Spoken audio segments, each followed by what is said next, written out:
de lo que es la congregación, lo que es la fe entre los hermanos, entre los creyentes que conforman el cuerpo de Jesús, el cuerpo de Cristo. Amén. Entonces, hoy vamos a continuar, vamos a orar porque vamos a continuar la serie del Evangelio de Juan y estamos en el capítulo 3, ahí nos quedamos.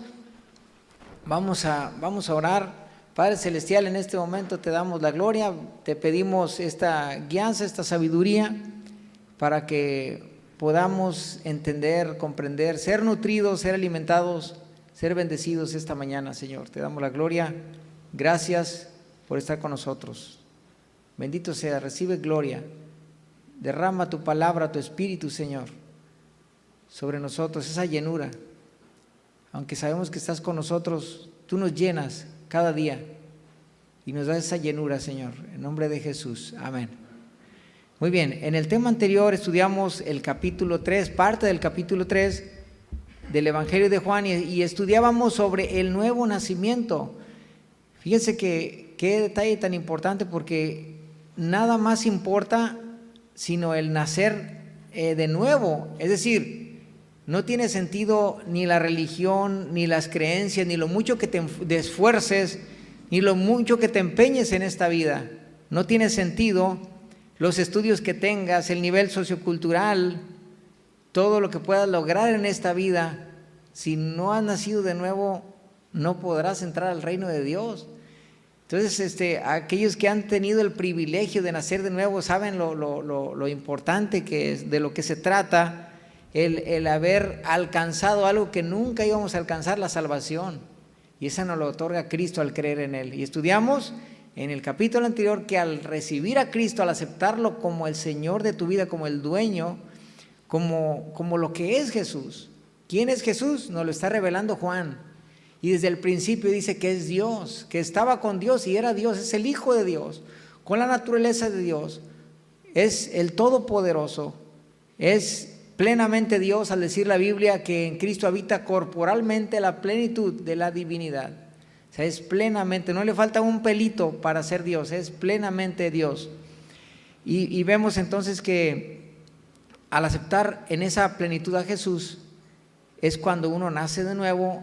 Jesús es la vida de Dios y el que recibe a Cristo recibe la vida y es la vida de Dios. Y Jesús lo dijo: yo he venido para que tengan vida y la tengan en abundancia. Y esa palabra vida es del griego zoe, que significa la vida de Dios en el creyente. Y eso es lo que nos ha hecho participar.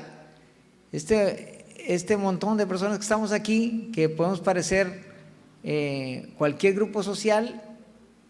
Ahorita hay campaña política, hay gente reuniéndose para muchos propósitos, pero nosotros estamos reunidos aquí por asuntos de la vida eterna. ¿Cuánto lo creen?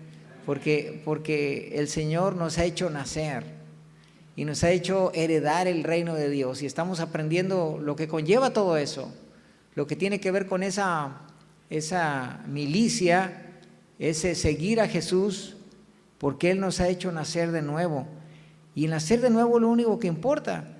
Dice Gálatas 6:15, porque en Cristo Jesús ni la circuncisión vale nada, ni la incircuncisión, sino una nueva creación.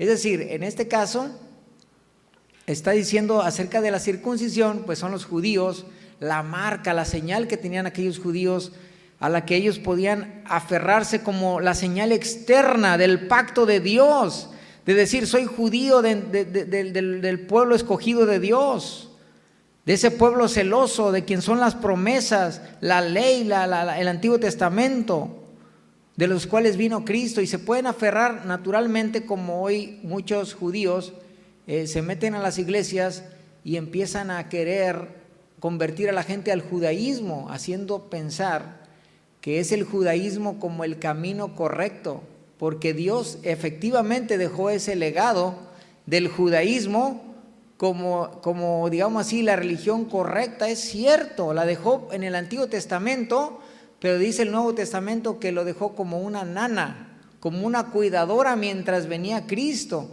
Ahora ya ha venido Cristo, ya llegó la verdadera paternidad, se puede decir así, de manera que ya no es necesario hacerse judío. Ahora hay que hacernos a Cristo, hay que convertirnos a Cristo. La ley, el judaísmo era solamente mientras venía el Salvador. Y vemos que ahora no importa el que una persona sea judía o no sea judía. Ahora, ¿qué es lo que importa? ¿Quién me dice? Nacer de nuevo, lo que está diciendo el Gálatas 6:15, porque en Cristo Jesús ni la circuncisión vale nada, ni la incircuncisión, sino una nueva creación. Y es lo que estamos viendo en Juan, ¿verdad? A manera de introducción, lo importante al final es nacer de nuevo, porque de lo contrario no podemos heredar el reino de Dios. Vemos entonces que esa señal de la circuncisión era una señal externa. Ahora la Biblia en el Nuevo Testamento dice que tenemos una señal interna, que es cuando la gente se cortaba el prepucio como señal de entrar en el pacto de los judíos. Eso habla de desechar tu carne, habla de morir a ti, de morir a ti mismo, de desechar tu carnalidad. Por eso se desechaba el prepucio, y eso es lo que habla para el Nuevo Testamento. Según el Nuevo Testamento, es morir a ti mismo, es una señal interna de arrepentimiento. Es circuncidar, como dice la Biblia, el corazón. Circuncidar el corazón, es una circuncisión del corazón. Decir, soy del pacto, soy del pueblo, me he arrepentido, ahora pertenezco a Cristo. ¿Cuántos dicen amén a eso? Y ahora el creyente en Jesucristo, al nacer de nuevo, se convierte en el pueblo espiritual. Y vemos que todo lo judío, las ceremonias y ritos solamente eran una sombra de lo que había de venir. Ahora hemos recibido esa semilla espiritual que viene al creyente y te convierte en un hijo real de Dios, en un heredero, en un escogido y amado de Dios. Amén. Eres perdonado con la simiente de Dios para no pecar, con un corazón transformado, con una mente que está renovando día a día y que busca motivos puros todos los días, como aquel que ha nacido de nuevo. Colosenses 2:12 dice, sepultados con Él en el bautismo, en el cual fuiste también resucitados con Él, mediante la fe en el poder de Dios que le levantó de los muertos. Y dice la Escritura, y a ustedes estando muertos en pecados y en la incircuncisión de vuestra carne, que éramos incircuncisos, no éramos judíos, dice, os dio vida juntamente con Él, perdonándonos todos los pecados, anulando el acta de los decretos que había contra nosotros, el acta de nuestros pecados. Ya no hay más acta. Ahora dice que fue quitada de en medio clavándola en la cruz. Ahora el Señor hizo esta obra de salvación y redención para nosotros. Y continuando el pasaje de Juan donde nos quedamos, justo nos quedamos en el verso 13. Si me acompaña, Juan, Evangelio de Juan, capítulo 3, verso 13. Continuamos la lectura. Dice que hablando Jesús, está hablando con Nicodemo. Nicodemo, si no naces de nuevo no podrás entrar al reino de Dios. Necesitas nacer de nuevo, Nicodemo. Y es el asunto, que las personas no saben ni qué es nacer de nuevo. Tú sal afuera y dile, oye, ¿qué es nacer de nuevo según la Biblia? No te van a saber decir. O si te dan idea, no saben las implicaciones o cómo obtener eso. Entonces, al hablar de nacer de nuevo, Jesús le explica en el verso 13 que nadie subió al cielo. A ver, repita conmigo eso, ¿nadie subió al cielo? Nadie subió al cielo. O sea, fíjate.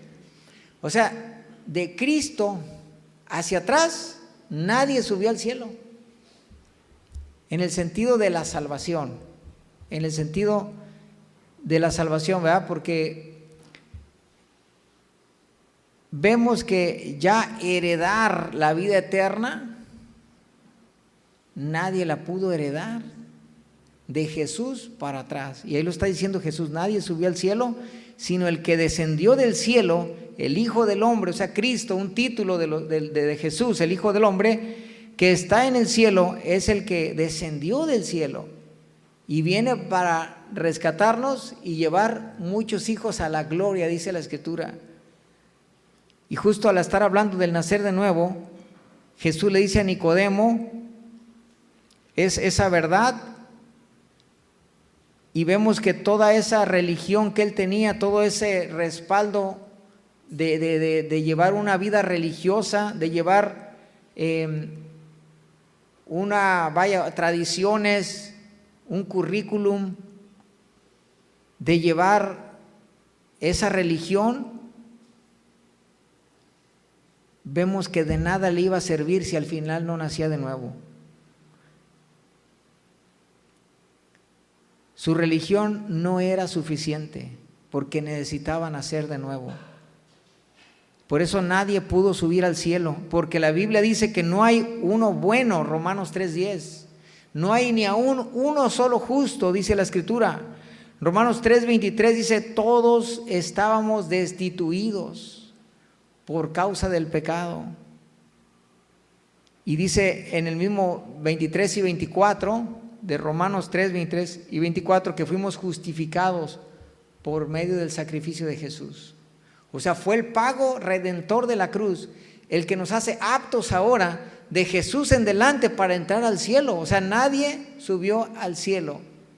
O sea, nadie pudo heredar la vida eterna. Para eso, Dios preparó un lugar en aquellas almas que estaban, que habían creído y tenían el apego de esta salvación por la fe, como Abraham creó un lugar que se le llamó el seno de Abraham. Ahí en el seno de Abraham las personas eran un lugar en el infierno, fíjate, era un lugar en el infierno porque nadie podía subir al cielo. Y vemos en la palabra de Dios Jesús revelando esas enseñanzas en Lucas 16, 22, te dice muy claro cómo acerca de una persona de dos personas, uno que se va al infierno y ahí junto al infierno, separado por el gran abismo, otro lugar llamado el seno de Abraham.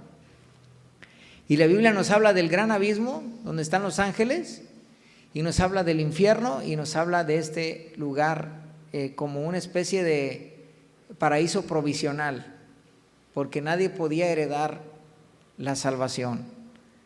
Y es algo tremendo, cómo la palabra de Dios se complementa en las doctrinas y en las enseñanzas para revelar los aspectos aquellos que desconocemos. Vemos que la esperanza del Evangelio es ir al cielo. Aunque la Biblia habla de un milenio futuro, 1000 años, y después de esos 1000 años que reine Cristo en la tierra, viene cielos nuevos y tierra nueva, donde nos está hablando de una esperanza celestial que no tiene nada que ver con este mundo. Vemos que es una esperanza a la que el Señor nos llama. Tener la esperanza de su reino, de estar con Él, de estar en ese reino celestial. Colosenses 1:12 dice, con gozo dando gracias al Padre que nos hizo aptos en el sacrificio de Jesús. Jesús te dio la justicia a ti, a mí que somos pecadores, nos dio esta justicia de Jesús, esa investidura de Jesús que ahora delante de su presencia somos hallados justos por su sacrificio, por el sacrificio que hizo por nosotros, y nos hizo aptos entonces para participar de esta herencia de los santos en luz, el cual nos ha librado de la potestad de las tinieblas. Estábamos en la potestad de las tinieblas. Cuando vemos en la Biblia que Dios llama a Pablo, le dice a Pablo, yo te he escogido, Pablo, para que tú abras sus ojos, para que se conviertan de las tinieblas a la luz y de la potestad de Satanás a Dios. O sea, el Evangelio es para que las personas dejen de estar en la potestad del diablo. ¿Cómo vive el mundo? En la potestad del diablo. Cuando nos llegó el Evangelio, pasamos de un reino de oscuridad a un reino de luz. Dice que nos hizo aptos para participar de la herencia de los santos en luz, el cual nos ha librado de la potestad de las tinieblas y trasladado al reino de su amado Hijo, en quien tenemos redención por su sangre, el perdón de pecados. Y desde ahí, desde este momento, nosotros estamos ya en la posesión del reino de luz, en la posesión de lo que son las cosas de Dios, la protección de Dios, la protección angelical, la gracia de Dios, donde no hay ninguna condenación, donde no hay ningún mal que te aceche, en el sentido de que pueda contra el poder que te protege. ¿Cuántos dicen amén? Aún los brujos y hechiceros saben que si se meten contra un cristiano, se le puede revertir cualquier hechizo, cualquier brujería, se le puede revertir.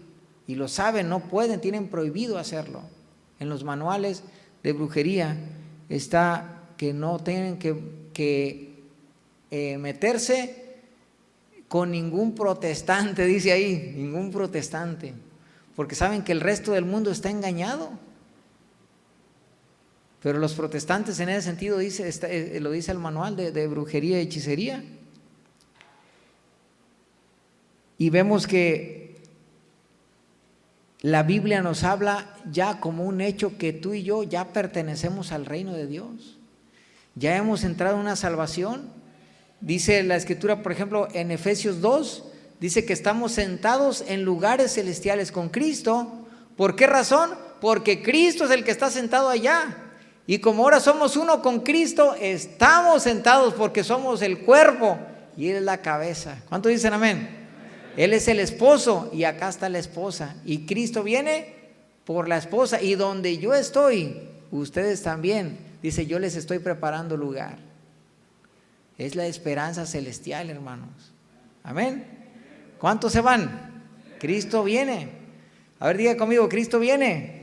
Cristo viene, hermanos. Vemos entonces que el pago está completo. En su sangre somos redimidos totalmente. Uno de los errores más grandes de la iglesia tradicional es que no te ofrece la salvación, sino que te ofrece el purgatorio. Después de hacer mandas de cumplir una cosa y otra todos los días, porque no deben de faltar, según la Constitución, o lo que son los cánones, deben de comulgar, deben de confesarse, deben de hacer muchas cosas, seguir tradiciones, guardar las fiestas. Hay muchas ordenanzas, y después de hacer y hacer y deshacer, al final lo que se les promete no es el reino de Dios, es el purgatorio, donde pueden estar miles de años, cientos de años ahí. Cosas por las cuales las misas y todo lo que hagan les va a ayudar supuestamente a irle bajando añitos al purgatorio. Hasta hay de esos chistes, ¿no? Que de una monjita que estaba pidiendo dinero para sacar las almas del purgatorio, y una persona le echó la moneda pero después lo volvió a sacar. Entonces le dice, oiga, ¿por qué sacó la moneda otra vez? Dice, pues yo ya la eché. Si se quieren regresar al purgatorio ya es asunto de ellos, pero ya eché la moneda, ¿va? Y son así como burlas si tú quieres, pero yo lo digo en sentido más bien de reflexión, porque la iglesia no promete salvación en ese sentido, la iglesia tradicional. Y cuando vemos la Biblia, el Nuevo Testamento, basta una leidita que le des al Nuevo Testamento para ver esta obra que Jesús hizo por nosotros, de salvación, de redención, de Cristo viene por su iglesia. Imagínate si Cristo viene ahorita, es decir, ya viene por ustedes, pero van a estar 1000 años en el purgatorio, ¿no? Pues ¿qué es eso? No tiene ningún sentido, hermanos. Cristo viene por su iglesia para resucitar a los suyos, para venir por los suyos, para estar siempre con el Señor. Dice, estaremos siempre con el Señor. No dice que vamos a estar en el purgatorio. ¿Ve qué fácil se acabó esa doctrina? Ahora, ¿el purgatorio viene en la Biblia? No viene en la Biblia. Hay 2, 3 textos que hablan del fuego de prueba, que tiene que ver con los problemas de la vida, no con el purgatorio cuando te mueras. Habla de un fuego de prueba que tenemos actualmente, en vida, a los creyentes. Y es donde la iglesia malinterpreta eso del purgatorio. Está hablando claramente de las pruebas que tenemos día tras día, en ese fuego de prueba, como cuando metieron al horno a estos jóvenes que fueron fieles, ¿se acuerdan? Amigos de Daniel, y que el fuego no los quemó. Así es el fuego de las pruebas, el fuego de los tropiezos que vienen sobre nosotros, pero que finalmente son parte de los padecimientos que tenemos como creyentes, y que nada nos puede separar del amor que es en Cristo Jesús. Ningún tropiezo, ningún problema, nada, ni ángeles, ni poderes, nada existe que te pueda separar del amor de Dios. Amén. Entonces son uno de los errores más grandes que profesa en la fe tradicional, y que vale la pena, no por ánimo de acusar a nadie, sino de abrir los ojos a los oyentes y de que puedan ver el evangelio de salvación que Cristo está ofreciendo realmente. Noten cómo aquí la Biblia dice en este pasaje en Juan que nadie había subido al cielo, nadie podía subir al cielo antes de Jesús, salvo que Jesús tuvo que descender del cielo y viene por nosotros, amén, a salvarnos, a hacer esta obra. Nadie podía ser salvo. Entonces vemos este principio, estas enseñanzas. En Hebreos 9:12 dice que Jesús hizo esta obra, dice, no por sangre de machos cabríos ni de becerros, como lo hacían en el Antiguo Testamento, sino por su propia sangre. Entró una vez para siempre en el lugar santísimo, habiendo obtenido eterna redención, o sea, un pago total y completo y eterno. Eterna redención, o sea, el pago por tu liberación, el pago por tus pecados. Ya lo veíamos en Colosenses, el acta de los decretos ha sido quitada. O sea, no hay más condenación para los que están en Cristo Jesús. O sea, somos salvos, en pocas palabras. Y como gente salva, así vamos a vivir con esa conciencia que pertenecemos allá, no aquí. Que en nuestro peregrinar vamos a mantenernos con nuestra mirada puesta en lo alto, no en las cosas de la tierra. Estamos saliendo de Egipto, no regresando a Egipto. Estamos saliendo en esa liberación, y la tierra prometida es el cielo, hermanos. Entonces no volteemos atrás, no reneguemos, no claudiquemos. No seas renegón como los que salieron de Israel, no seas reclamado, estarle reclamando a Dios. Sé valiente, esfuérzate, ten ánimo, porque nuestra salvación, hermanos, es eterna, es segura, es permanente. Pero cuando estés allá, vas a decir, le hubiera echado más ganas aquí en la tierra. Valió la pena lo que sufrí, porque por mucho que sufrieras, que estuvieras en la peor condición, cuando estés gozando de una eterna salvación, vas a decir, valió la pena todo lo que sufrí, no tenía sentido. ¿Por qué renegué tanto? ¿Por qué me quejé tanto? Debí haber tenido más fe, debí haber vivido en el amor que Dios me mandaba a vivir.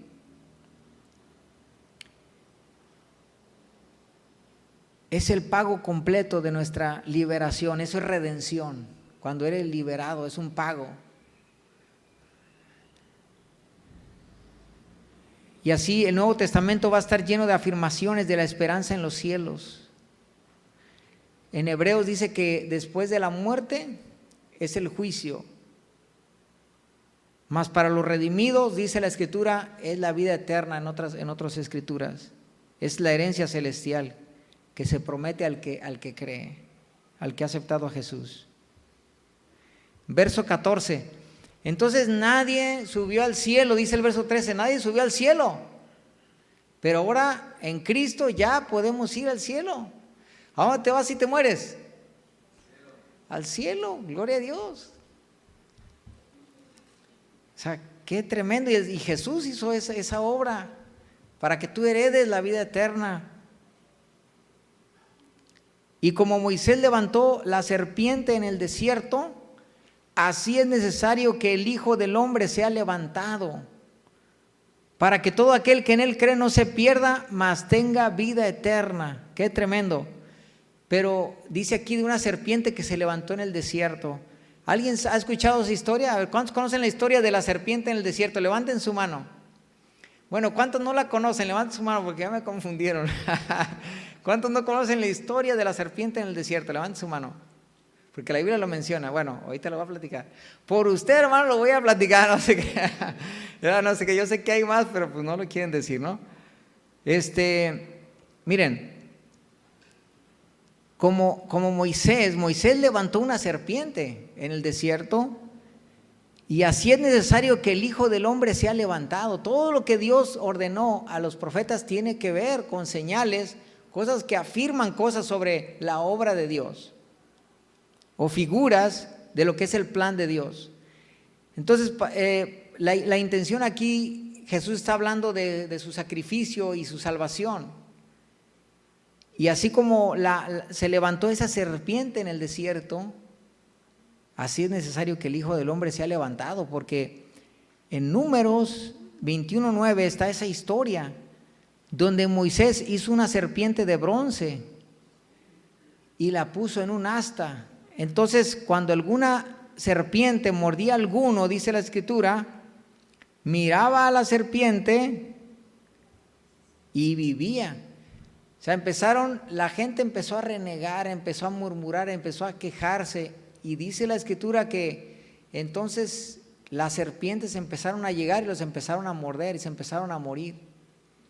Y para detener esa mortandad, Dios le dice, mira, lo hizo primeramente por juicio a ese pueblo contradictor, que siempre estaban murmurando, quejándose, que por una cosa, que por otra, no les era suficiente el maná que Dios les daba. En ese maná estaban todas las vitaminas y minerales que necesitaban. Pero luego querían otra cosa, no, pues queríamos otra cosa, y ahí entonces les manda las codornices. Total que con nada estaban contentos, no aprendieron a refugiarse en Dios, no aprendieron a creer y confiar en Dios, y era una salida de Egipto que duraría hasta la tierra prometida por lo menos 10 días, 11 días. En 10 días pudieron haber cruzado. Y duraron 40 años en el desierto. Muchas de tus situaciones, de tus tribulaciones, de tus pruebas pueden durar poco, pero por falta de fe, por falta de confianza, por falta de esa entrega al Señor, a veces tu tribulación se alarga.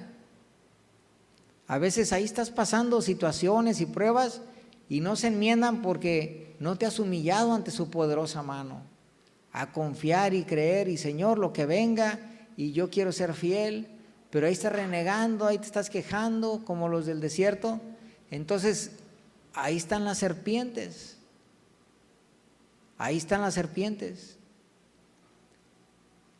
Y estas serpientes empezaron a picarles, empezaron a morirse. Y entonces, como remedio a ellos que clamaron, que pidieron, bueno, hazte una serpiente y la vas a poner en un asta, enclavada. O sea, hermanos, era una serpiente derrotada, atravesada por un asta, pero era una imagen. Entonces de ahí, la iglesia tradicional, ese texto y el texto que habla de los querubines en el templo, dicen la iglesia tradicional, ahí están las imágenes, ahí están. Entonces y ya por eso pues hay que adorar imágenes o rendirles culto. ¿Qué dicen los mandamientos de Dios? Éxodo 20, Deuteronomio 5, y muchos otros mandamientos acerca de la idolatría. Yo pregunto a la iglesia, a los que conocen esta historia, ¿Dios dijo que honraran a esa imagen? ¿O dijo que le adoraran? ¿Que le rendieran alguna clase de culto? Vea lo que dice la Escritura. Números 21:9 dice, la puso sobre un asta, y cuando alguna serpiente mordía a alguno, miraba a la serpiente de bronce y vivía. Ni siquiera tenía que ir a rendirle culto o alguna clase de homenaje o algo, simplemente tenía que mirar y ya. Solamente tenía que mirar esa serpiente derrotada, porque las serpientes les picaban. Entonces, dice, miren la serpiente derrotada y van a vivir, no les va a pasar nada. Miren la serpiente derrotada. Y ¿sabes qué? Cuando viene el enemigo y te ataca, cuando viene Satanás a través de alguna tentación y literalmente sientes que no la vas a librar, sientes que estás al borde del precipicio, que vas a caer, te sientes tentado, atraído. Quiero decirte algo, la serpiente está derrotada.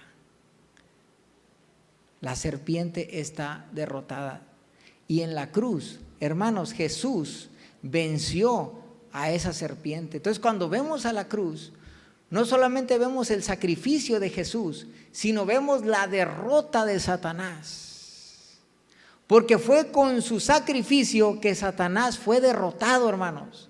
Por eso jamás te debes sentir intimidado, en el sentido de que cuando vengan esas serpientes a tu vida, tú tienes que voltear a ver la cruz, hermano, y ver lo que Jesús hizo por nosotros.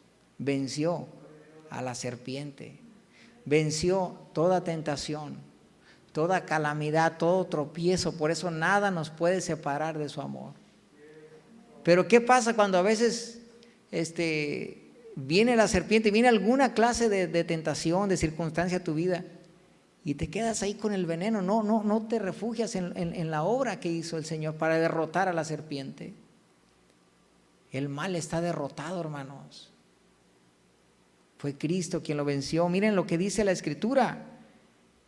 Dice la Biblia, Colosenses 2:15, y despojando a los principados y a las potestades, que son los rangos más altos de demonios, los exhibió públicamente, triunfando sobre ellos en la cruz. O sea, todas las fuerzas demoníacas, no solo a Satanás, sino todas las fuerzas demoníacas fueron derrotadas cuando Jesús murió en la cruz.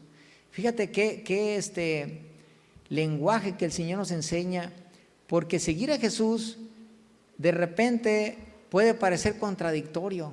Ama a tus enemigos. Si quieres ser el primero, ¿qué debes de ser? El último. O sea, maneja una serie de principios que todos son aplicables y correctos. Él, que fue el más grande de todos, fue servidor de todos.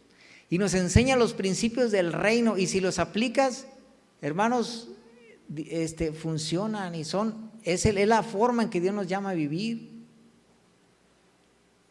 Parece que todo está al revés en los caminos de Dios, porque el mundo sigue otros principios.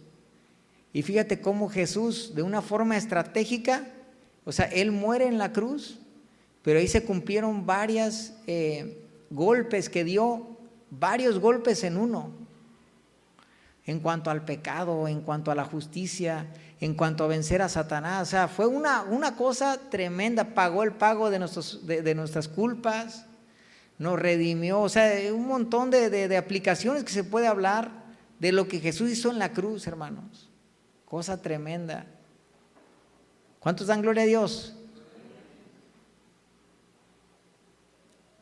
Y ahí, aunque estaba Cristo crucificado, realmente al que estaba derrotando era Satanás, porque Él estaba dando el pago ante la justicia de Dios, obviamente, ante la justicia de Dios, ante el trono y la justicia de Dios. Pero de esa manera Satanás ya no tenía poder por causa del pecado. ¿Qué era lo que le daba poder a Satanás? El pecado en nosotros. Eso nos mantenía separados de Dios, alejados, muertos. Estábamos en la potestad de las tinieblas. Ahí es donde, por el Evangelio, por la obra de Jesucristo en la cruz, somos rescatados, somos liberados, somos redimidos. Entonces ahora pasamos a ser herederos de este reino, propiedad de Cristo. Ahora le pertenecemos a Cristo. Al principio el hombre era de Dios, pero al traicionar a Dios, con su pecado le dio la espalda a Dios. Y el hombre quedó en la potestad de las tinieblas, porque quedó infiltrado el mal.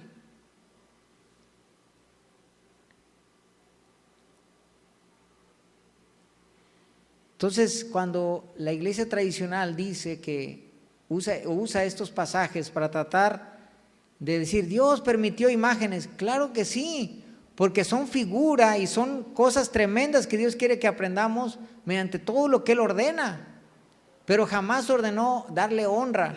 Y hay un pasaje en la Biblia donde a esa estatua de bronce se le dio honra y a Dios le molestó y le agradó cuando un rey quitó esa serpiente porque la tenían dándole honra, le quemaban incienso.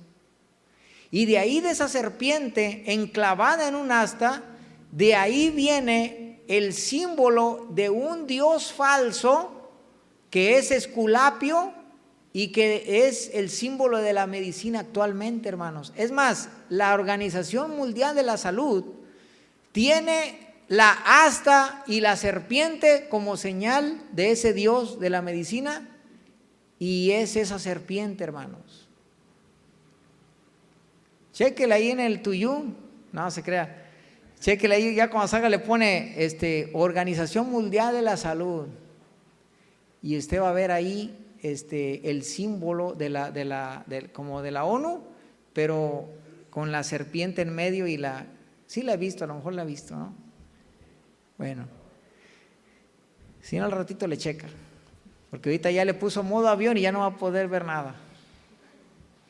Bueno, entonces en Segunda de Reyes 18:4 dice acerca de este rey que agradó a Dios, que hizo lo bueno, que hizo lo recto, dice la Escritura, que quitó los lugares altos, o sea, donde la gente, si te fijas que la gente en los cerros, en lugares altos, siempre pone cruces y pone imágenes y pone cosas. Súbete a un cerro lo más alto y ahí está una tipo como capillita o algo que ponen, porque así es la gente. Y este rey quitó los lugares altos y quebró las imágenes y cortó los símbolos de acera, de otra deidad falsa, e hizo pedazos la serpiente de bronce que había hecho Moisés. La hizo pedazos. Porque hasta entonces, desde Moisés hasta Reyes, le quemaban incienso a los hijos de Israel. Fíjate nomás. O sea, un acto de honra que Dios jamás pidió. Entonces, ahí es donde la gente que no sabe de Biblia, pero que trata de defender el culto a las imágenes, esa es su excusa. Esa es su excusa. ¿Que Dios mandó hacer esta imagen? Sí, pero vemos que tenía una enseñanza y una aplicación, y entonces Dios no está en contra de que te hagas una imagen, sino que le rindas culto. El mismo mandamiento lo dice. Dice, no te hagas imagen a la cual te le postres y le honres, porque eso ya es idolatría. Automáticamente se convierte en idolatría. Cualquier clase de honra, de veneración, se convierte en un acto que va en contra del mandamiento de Dios.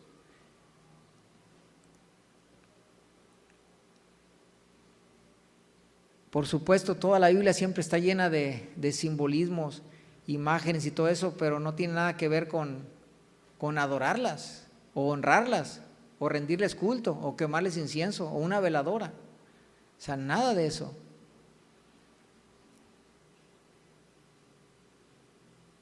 Por eso la enseñanza es que así como fue levantado esa serpiente, así Cristo se ha levantado, sería levantado, porque nos está contando la historia de Jesús.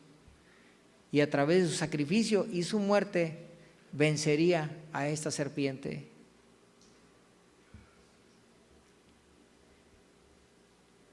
Juan 3:16, continuando, dice, porque de tal manera amó Dios al mundo que ha dado a su Hijo unigénito, único Hijo. Aquí vemos cómo la gente argumenta que todos son hijos de Dios, y no es cierto. Hasta este momento en que Dios nos otorga a su unigénito, no había más hijos, había criaturas, y somos creación, no somos hijos. El único es Jesús, o era Jesús, en ese sentido que ahora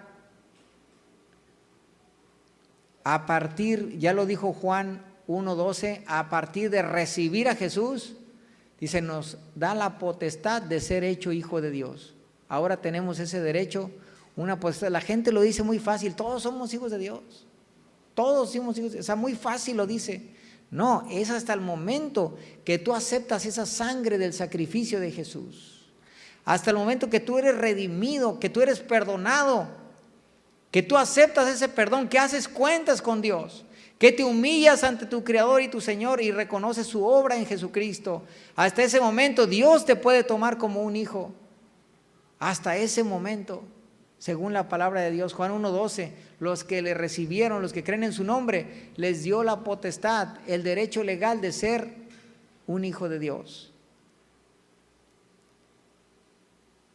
Porque de tal manera amó Dios al mundo que ha dado a su Hijo unigénito para que todo aquel que en Él cree no se pierda, mas tenga vida eterna. Porque el hombre estaba en perdición, estaba en condenación. Nadie había podido subir al cielo. La gente no nacía de nuevo. Ahora con Cristo, al recibirlo, podemos nacer de nuevo y podemos ir al cielo. Y ese es el regalo de Dios al mundo, que nos muestra el carácter de Dios.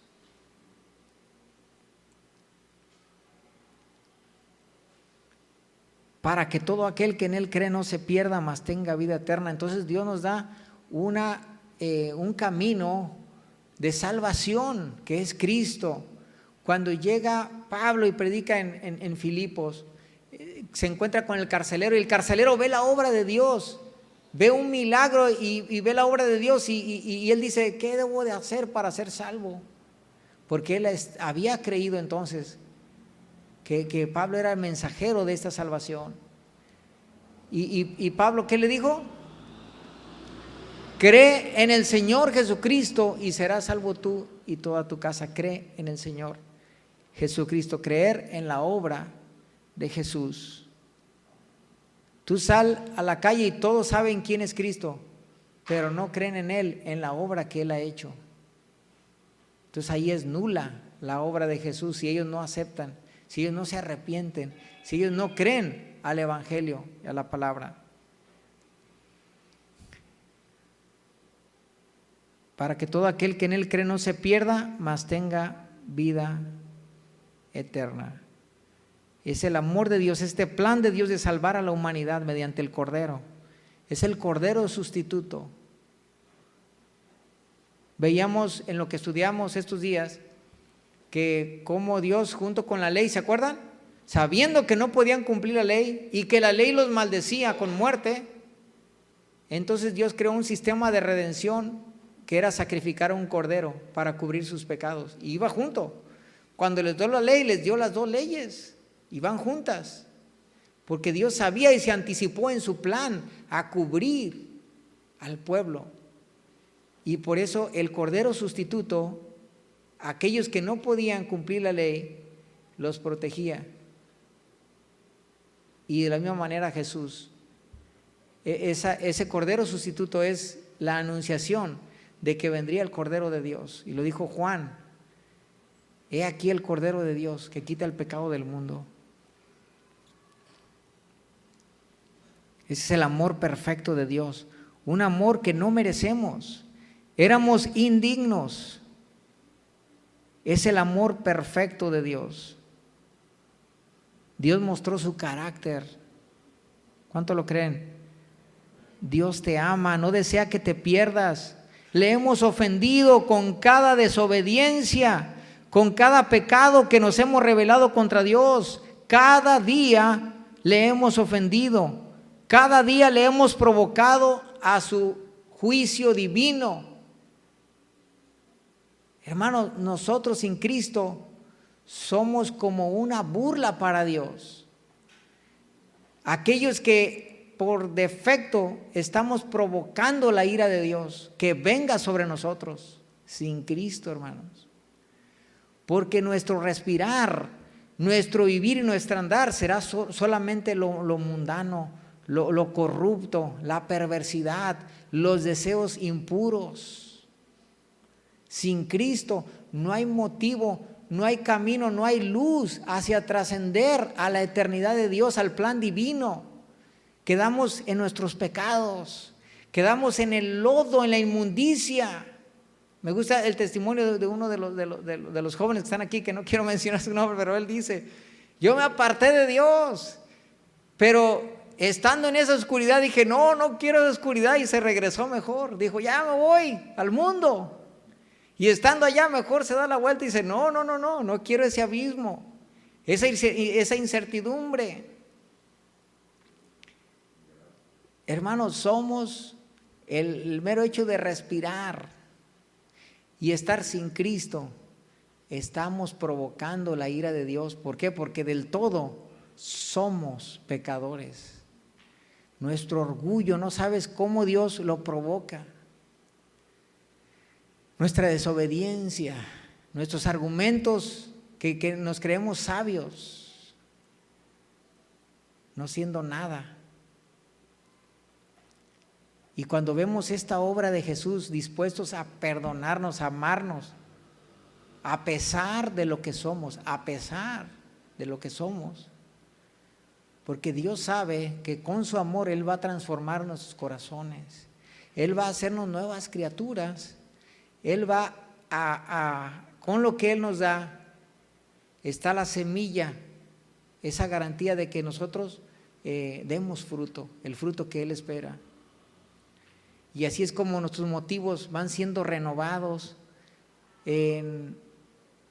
Traemos cosas del mundo, pero vamos siendo lavados, vamos siendo santificados, vamos en este proceso de purificar nuestros motivos, nuestros deseos, nuestros gustos, empezar a ver la obra de Dios y empezar a entender este amor de Dios, hermanos, que nos libra de toda condenación. Gloria a Dios.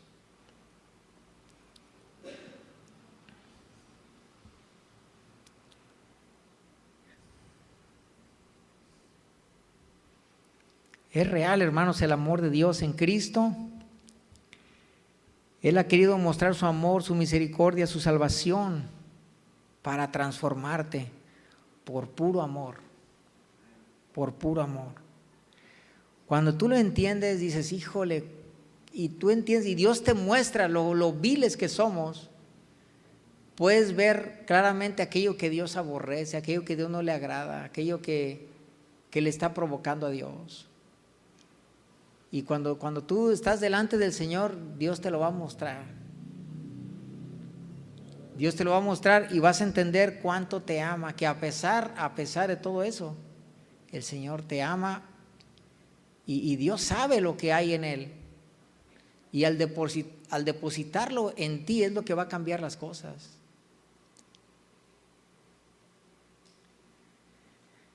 Es la vida de su Hijo Jesús.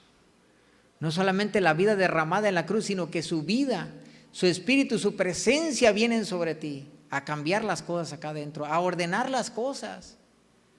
Todo ese mundo de oscuridad es un mundo de oscuridad. ¿Cuántos han oído que cada cabeza es un mundo? Pero es un mundo de oscuridad, donde hace falta la luz, el amor de Dios realmente, que se llene, que esa luz brille, que resplandezca. Y entonces ahí es donde vemos la vida de Dios, la vida de Cristo en nosotros. Dice 1 de Juan 5:11, este es el testimonio, que Dios nos ha dado vida eterna y esta vida está en su Hijo. El que tiene al Hijo tiene la vida. El que no tiene al Hijo de Dios no tiene la vida. Es el aceptar a Cristo lo que te da la verdadera vida espiritual, el nacer de nuevo y que te constituye en verdad un hijo de Dios. Un hijo de Dios. No esa falsa idea que está en el mundo, todos somos hijos de Dios. No es cierto. Si no tienes a Cristo, no tienes la vida de Dios. No eres su hijo. Pero Dios te ama y desea que lo seas.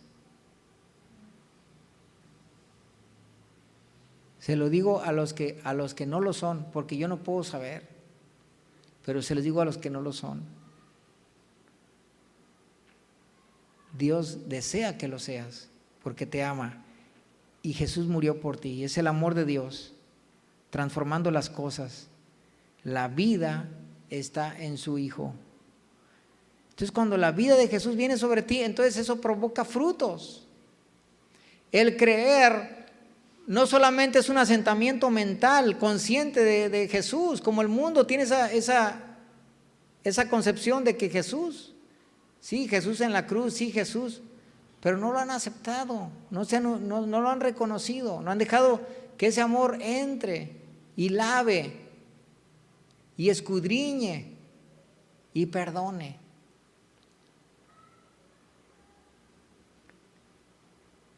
Verso 17, porque no envió Dios a su Hijo al mundo para condenar al mundo, sino para que el mundo sea salvo por él. La primera venida de Jesús fue pacífica, para salvación, no para condenar a nadie. La segunda venida en la que Cristo regresará, esa sí va a ser con juicio. La primera venida fue como cordero, la segunda será como león. Verso 18, el que en él cree, el que cree en Jesús no es condenado, pero el que no cree ya ha sido condenado, porque no ha creído en el nombre del unigénito Hijo de Dios. Ese nombre poderoso, ese nombre que es sobre todo nombre, ese nombre que ahora se constituye el sumo sacerdote, el que según Juan es el creador, que según Juan es la vida, que según Juan es la luz de los hombres, que según Juan es Dios junto con el Padre.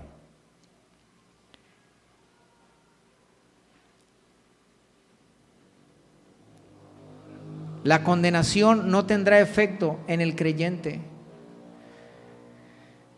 La Biblia nos habla de un creer de corazón. Muchos creen, pero solo intelectualmente, no en su corazón.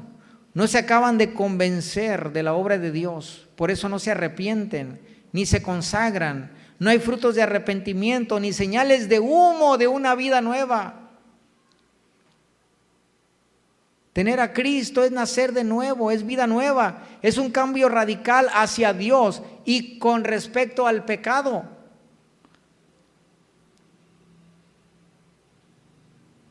Por el contrario, el que no cree en Jesús no puede nacer de nuevo, ya está en condenación. El hombre ya es un ser condenado, porque su juicio está prescrito en el lago de fuego.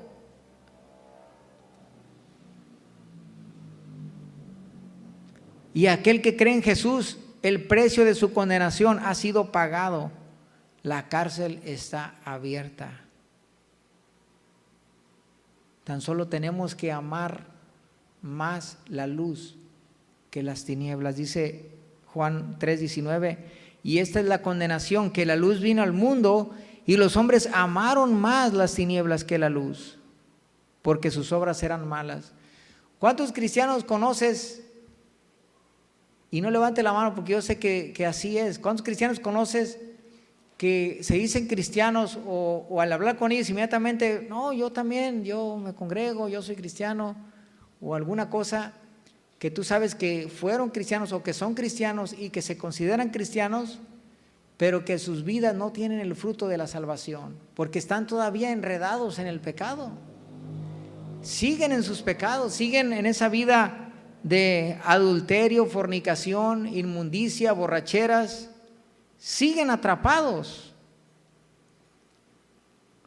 porque aman más la luz, porque aman más, las tinieblas que la luz, como dice la Escritura. Esta es la condenación, que la luz vino al mundo, o sea, Cristo, y los hombres amaron más las tinieblas que la luz, porque sus obras eran malas. ¿Por qué una persona no puede dejar de pecar? Una vez que conoce el Evangelio, conoce a Cristo, se da cuenta, le resplandece la luz en su mente, pero luego no deja el pecado. ¿Por qué? Pues lo está diciendo. ¿Por qué razón? Pues ama más las tinieblas. Así de fácil. Cuando una persona se compromete con otra y dice, ¿sabes qué? Y le declara su amor, ¿no? Y ¿sabes qué? Nos vamos a casar. Vámonos pues. Que se arme, ¿verdad? Entonces se comprometen y en ese momento que se están comprometiendo, ¿qué está diciendo? Mira, tú me vas a ser suficiente. por toda la vida. Entonces yo no voy a voltear a ninguna otra persona. O sea, a verla sexualmente, a buscar cualquier apego emocional de tipo romántico, pues no, porque tú me vas a ser suficiente. Porque yo decido estar contigo en un compromiso. Y es lo mismo, miren, en las cosas de Dios, acuérdense que tenemos una parte humana caída, natural, que Dios dice que hagamos morir, pero que delante de la palabra de Dios no esconde el hecho que podemos ser atraídos, seducidos, tentados todos los días. Pero hay una cosa que hemos determinado: amar más a Jesús más que cualquier otra cosa del mundo. Y aunque eres atraído, aunque eres seducido, aunque eres tentado, Jesús, yo te amo más a ti. Y por eso me niego a esto, me niego a aquello, rechazo esto, porque así es el amar más la luz que las tinieblas. Te hace elegir, te hace decidir, te hace decir, ¿sabes qué? A mí no me gusta ni me va mucho, pero yo amo más a Dios. Y es que si Dios va con esto, pues yo voy con Él. En cualquier idea y concepto de la vida cristiana. Eso de ama a tu enemigo no me late mucho, ¿verdad? Pero Jesús me lo dice, me lo enseña, y Señor, yo quiero que tú me enseñes a vivir eso, no sé cómo vivirlo. Eso de amar a tus enemigos, ¿cómo le hago? Y te abres a la posibilidad, y te abres al entendimiento, y luego a la práctica, y luego a los hechos, y luego al carácter. Entonces ya después tienes un carácter amoroso.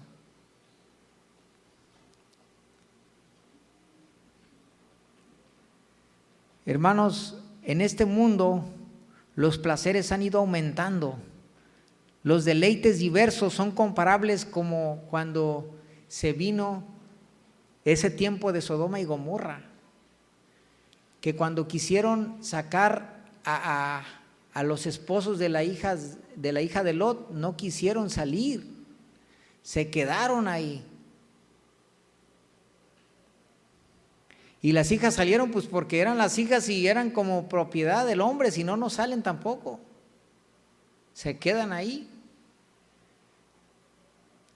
Entonces este mundo lleno de placeres que se ha incrementado, los deleites, crean una tentación, una atracción con todo lo que es el mundo, donde la gente está muy cómoda y es difícil persuadir a alguien cuando sabe que el Evangelio le llama a renunciar a muchas cosas. Y mucha gente sabe del Evangelio, sabe la palabra, pero no se acerca porque sabe que va a tener que renunciar. Pero nosotros tenemos una esperanza mayor, la del reino de los cielos, que es superior a todo esto, y es lo que nos habla la Escritura, de que todos aquellos hombres que son fieles y que dice la Biblia que son una nube de testigos, habla de que ellos tuvieron la esperanza de una mejor patria que conformarse a los deleites temporales. ¿Cuántos dicen amén? Todo lo que sea placer en ese sentido crea adicción, no crea felicidad. La felicidad tiene que ver con la estabilidad permanente, hermanos. Y el pecado jamás va a crear felicidad en una persona, al contrario, le va a crear ansiedad, le va a crear depresión. Es un placer momentáneo, donde tienes una recompensa momentánea, pero todo aquello que tiene una recompensa permanente, eso es lo que la psicología de alguna manera le llama que puede ser la felicidad. ¿Y qué más permanente que el reino de Dios, hermanos? Que el reino inconmovible, donde mora la justicia. Entonces aquellos hombres de Dios no se conformaron al tiempo presente y decidieron renunciar. Y es lo que Jesús dijo: el que quiera venir en pos de mí, tome su cruz. Jesús mismo renunció del todo a su propia vida y la entregó por nosotros, para rescatarnos. Porque ¿cuál es el fin de una persona que no deja sus deleites pecaminosos? ¿Cuál es el fin? La muerte. Son placeres momentáneos que lo mantienen adicto. ¿Qué dije yo? Adicto, ¿no? Así. Entonces, esas recompensas serán terrenales, pero no producen felicidad.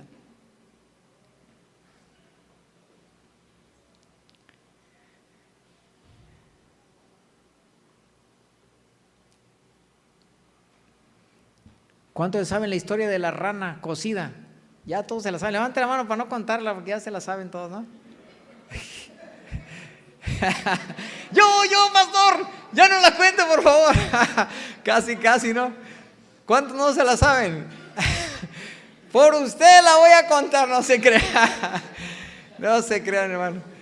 Pero, bueno, breve, pues, breve, para que. Aleluya. Ay, hermano. Miren, bueno, la rana cocida, bueno, rápido, breve, ¿no? Total, echas una rana en el agua fría y se puede salir, pero echa una rana en agua tibiecita y no se va a salir, se va a quedar a gusto. Le aumenta la temperatura y a medida que sube la temperatura se va adaptando a la temperatura hasta que se cocina. Y es lo que le está pasando a las mentes y los corazones en este mundo. O sea, la temperatura va subiendo y cada día mediante los sistemas, las redes, y vaya que sí, las redes, ¿verdad? Y lo que tiene que ver con todos los, no solo redes en el sentido del internet, sino las redes que teje el diablo con todos los mecanismos que usa, va haciendo que la temperatura aumente más y más. Y la gente ahí cocinándose hasta que quedan ahí hervidos y muere iba a decir la lagartija, pero era rana, ¿no? Y ¿saben qué, hermanos? De eso se trata, de que nosotros no nos acondicionemos a este mundo. Dice la Escritura, Romanos 12:2, dice que no te dejes amoldar por este mundo, sino que nos renovemos en nuestra mente, en el espíritu de nuestra mente. O sea, que tengamos una conciencia abierta. Y realmente cuando sigues al Señor y cuando hay sacrificio y cuando postergas la recompensa, está demostrado que es cuando hay felicidad, hermanos. Una persona que todo lo obtiene rápido, ahorita el placer ahorita, la mujer ahorita, el novio y el gusto y todo eso no produce felicidad. Todo eso lo va a ahogar en un mar de decepción. Pero todo aquello que cuesta, que requiere trabajo, empeño, que te sacrificaste, que te mantuviste, que fuiste casto y que esperaste, ¿verdad?, en la persona correcta y que trabajaste en el plan de Dios, y vemos que ahí es donde esa recompensa será grata, hermano, aún sea cosas terrenales. O sea, cosas que Dios va cumpliendo, aún en cuestiones terrenales de aspectos de la vida. A eso me refiero, no de cosas mundanas, de cosas de la vida.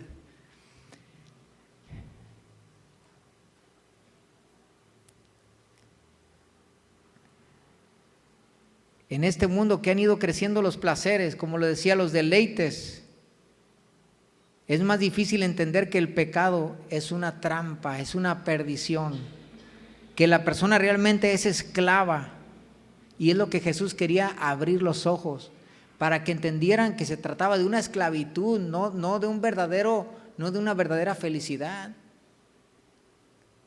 Es una trampa, es como Satanás trabaja, es como el azúcar. El azúcar, qué bien que sabe. Tu nieve, tus gansitos, todo lo que tenga azúcar, qué bien sabe, pero qué bueno sabe. Pero tráigame unas donas, unos dulces, unos chocorroles, de lo que sea, qué bueno sabe, y sí, pero ¿cuánto daño hace? ¿Cierto o no? ¿Cuánto daño hace? Y al rato con los pies todos operados, que ya le mocharon los pies, que ya le mocharon acá, todo, que el diabetes, que... Así es el pecado, hermanos. El pecado es una recompensa momentánea. ¿Y cómo te gusta algo que tiene azúcar? Te lo comes y ya, o sea, rápido, momentáneo, ya pasó. Pero te enyerbó. Y la enyerbada ahí te queda. La salud se va deteriorando cada vez más. Y así es, hermanos. Las personas aman más las tinieblas que la luz. Todos podemos amar al pecado, pero llegó un día que decidimos amar más a Cristo. Y ahí fue cuando cambiaron las cosas. Un día una persona me dijo, yo tengo años, no puedo dejar el vicio. No puedo y no puedo. Mira, le dije, lo que pasa es que tú amas más a ese vicio que a Jesús. Así de fácil. Tú amas más ese vicio, por eso no lo puedes dejar. Y cualquier pecado es lo mismo. Cualquier pecado es lo mismo. Cuando tú estás decidido, determinado, así te mueras, te desangres. La Biblia dice en 1 de Pedro, aún no habéis combatido al pecado hasta la sangre. Es decir, apenas te hace cosquillitas, apenas te empieza a seducir el pecado y ahí estás, ya bien dispuesto.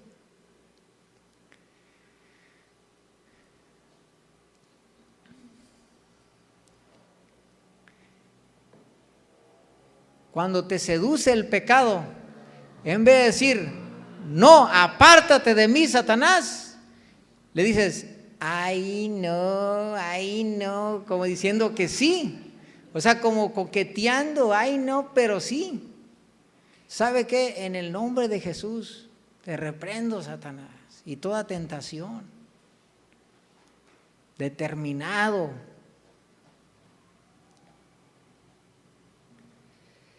Así le va a decir cuando vengan las tentaciones, ¿verdad que sí?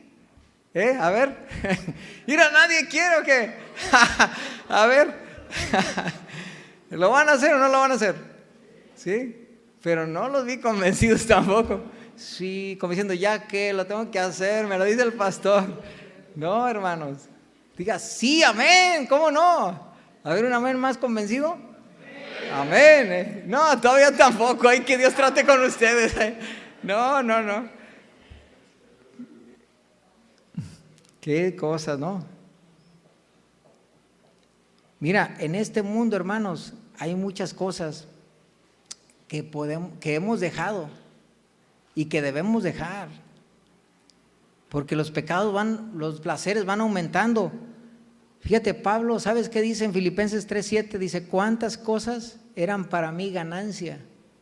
Las he estimado como pérdida por amor de Cristo. Cuando están los chavos en los bares, ahí en la perdición, y luego nos ven a nosotros, ustedes no se deleitan como nosotros. Si supieras el gozo que me da Cristo y el vacío que te queda a ti a pesar de todas esas cochinadas que te metes. Porque solo en Jesús está el verdadero gozo permanente, constante, la plenitud de Cristo. Amén, en el creyente no le falta, jóvenes, ningún bar, ninguna de esas cosas de mala muerte, mucho menos esas amistades y esa aceptación que te puede dar el mundo. Lo importante es que seas reconocido por Dios y que Dios te llame por tu nombre, que te conozca, ser conocido por Dios. Como Daniel, que era varón muy amado, Dios lo conocía y sabía quién era y la relación que tenía con él. Eres muy amado para mí, Daniel, te voy a revelar las cosas que me estás diciendo, que me estás pidiendo, te las voy a mostrar.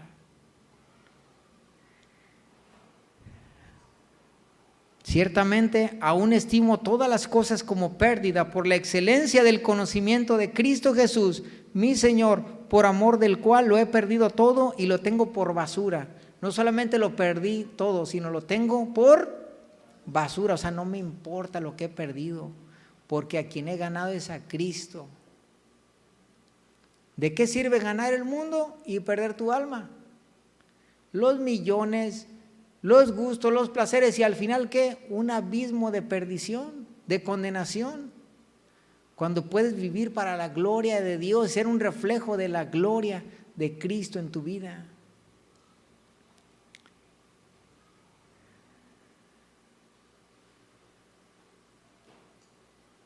No significa que no te gusten las cosas en el mundo.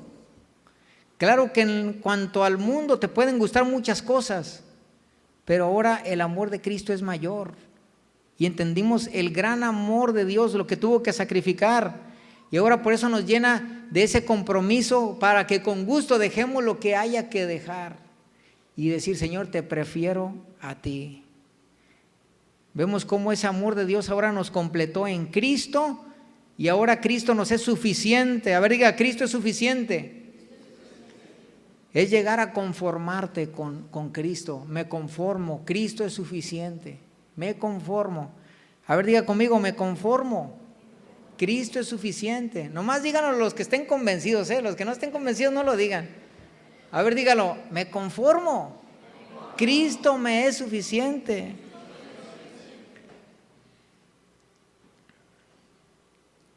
Estamos completos, hermanos. Porque todo aquel, aquí termino, que hace lo malo, aborrece la luz y no viene a la luz para que sus obras no sean reprendidas. Cuando una persona anda mal, su conciencia le acusa, evita la luz, sabe que la palabra de Dios le va a confrontar, entonces no se expone, sabe que no anda bien, evita acercarse a Dios. Por eso las personas luego ya no quieren congregarse porque andan mal. Es fácil dejarse de congregar cuando las prioridades no están en su orden. Es bien fácil dejarse de congregar. Te salen pretextos, te salen otras prioridades, muchas excusas necias. Aquí también en mi casa puedo orar, y es que yo aquí escucho mis prédicas, y es que yo oro todos los días. ¿Cuántas excusas no has puesto? A veces por dejarte de congregar. Es que yo aquí a mi manera. Excusas necias.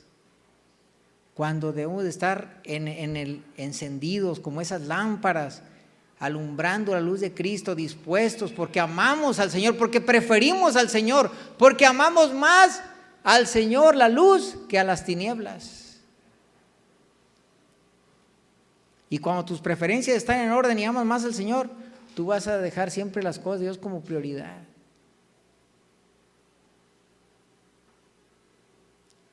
Mas el que practica la verdad viene a la luz para que sea manifiesto que sus obras son hechas en Dios. O sea, un nacido de nuevo se expone a la luz, y aunque tengamos mucho que mejorar, por supuesto que sí, y mucho que santificarnos, nos exponemos a la luz para que su palabra siga haciendo la obra en nosotros. Nos confronta, nos incomoda tal vez, pero eso queremos, ser expuestos a la luz para ser perfeccionados, porque amamos la luz, porque caminamos en la luz de su verdad. Amén. Salmo 139, 23. Salmo 139, 23. Examíname, oh Dios, y conoce mi corazón. Pruébame, una persona abierta a la luz de Dios. Muéstrame lo que está mal en mí. Quiero mejorar, quiero perfeccionar mi vida. Prueba y conoce mis pensamientos y ve si hay en mí camino de perversidad y guíame en el camino eterno. Así es el Hijo de Dios, se expone a la luz. Muéstrame, revélame lo que está mal, incomódame. Y así le vamos a decir al Señor. Póngase de pie, terminamos, pero terminemos orando, exponiéndonos a esa luz y determinando nuestros corazones a que le amamos más a Él que a las tinieblas.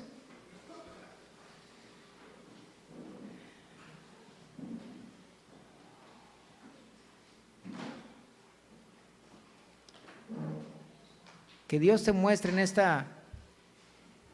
esta tarde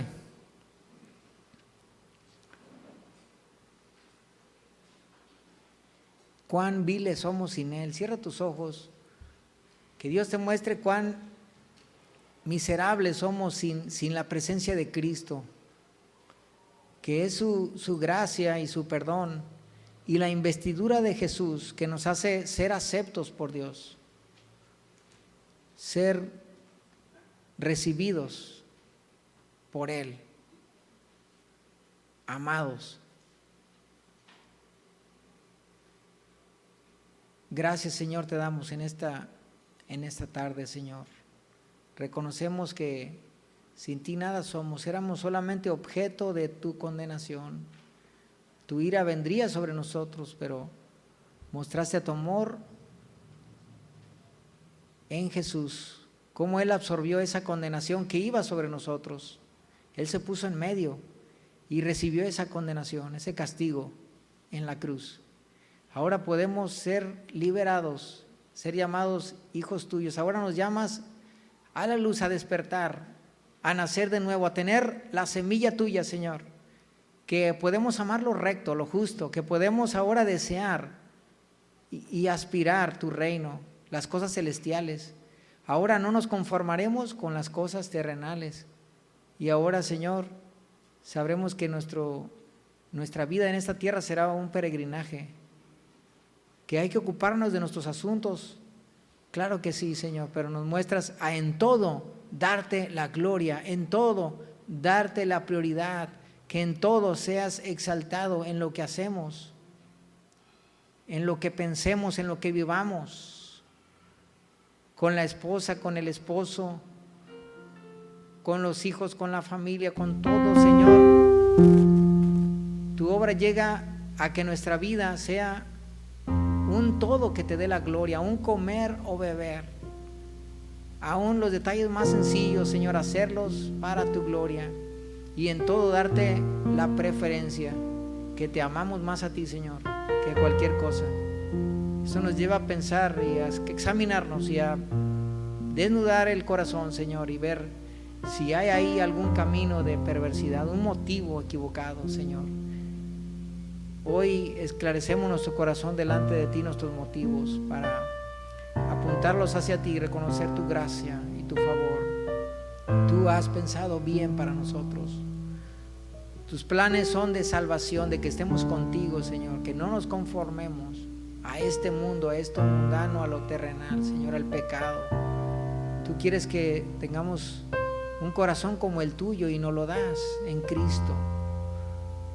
Y perfecciona nuestro corazón en Cristo, Señor, para ser como tú, Señor, para tener tu corazón, para tener ese amor derramado en nosotros, esa gracia, ese dominio propio, eso de ti, Señor, que se vuelve parte de nuestro carácter, para poder tener paciencia en este mundo, para poder resistir las tribulaciones, las pruebas y las tentaciones, Señor, para tener fe, para tener, Señor, ese gozo siempre puesto delante de ti. Llénanos, Señor. Apelamos a la vida de tu Hijo Jesús para que siempre en nosotros esté esa plenitud. No queremos vivir renegando de esta vida. Queremos estar agradecidos que has llegado a nuestra vida, Señor, y que nuestra herencia y recompensa es grande en los cielos, que tu salvación ha llegado, tu evangelio y tu palabra, que ahora somos emisarios, que ahora damos a conocer las buenas nuevas a otros para poderlos rescatar de las tinieblas a la luz, así como ahora nos ha rescatado a nosotros, Señor. Te bendecimos y te damos la gloria. Bendice a tu pueblo.